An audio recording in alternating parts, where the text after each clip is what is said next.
ကဲလုံးဝကင်မရာအလန်းလေးဗျာဒီမှာသူ့ရဲ့ case လေးနဲ့ပေါ့နော်အဲ့ဒီကင်မရာ case လေးတွေကိုထည့်မယ်ဒါအာသွင်းတဲ့ case လေးပေါ့နော်အဲ့ဒီ case လေးတွေကိုထည့်ပြီးတော့ကျွန်တော်က tripod မှာတက်ပြီးတော့လည်းသုံးလို့ရတယ်ဗျာ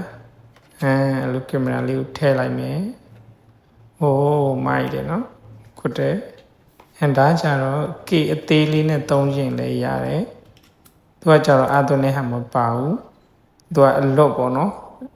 ကင်မရာ case အသေးလေးသူ့ကိုလည်း tripod မှာတစ်ခါတည်းထည့်ပြီးတော့ပေါ့နော် tripod မှာချိတ်ဆက်ပြီးတော့လည်းအဲ့လိုမျိုးလေးသုံးလို့ရတယ်case ကြီးကကြတော့အားတစ်ခါတည်းသွင်းပြီးတော့သုံးလို့ရတယ်ပေါ့နော်သူကအားသွင်း case လို့ပုံစံမျိုးဒါကြတော့ case အသေးလေးနဲ့အဲ့လိုမျိုးလေးသုံးလို့ရတယ်အားသွင်းကြိုးပါမယ်ပြီးရင် memory cap ပါမယ်ပြီးရင် key chain လိုမျိုးကြိုးလေးပြီးရင် level မှာဆွဲပြီးတော့ရိုက်တဲ့ကြိုးလေးပေါ့နော်key chain လေးမှာအဲ့လိုတက်ထားပြီ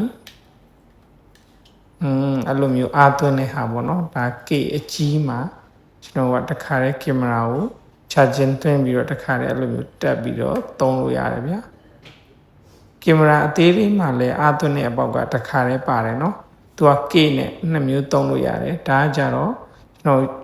level မှာဆွဲမယ်ဆွဲပြီးတော့ကိုယ်အိမ်လေးတွေကိုထည့်ပြီးလို့ရှိရင်အဲ့ဒီကင်မရာလေးကိုဖြုတ်ပြီးတော့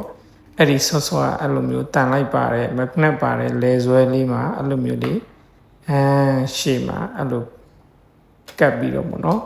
ကျွန်တော်တို့ share မြင်ကွင်းတွေကိုကိုကတိတ်တဆိတ်အဲ့လိုဗီဒီယိုရိုက်မယ်ဆိုလည်းရတယ်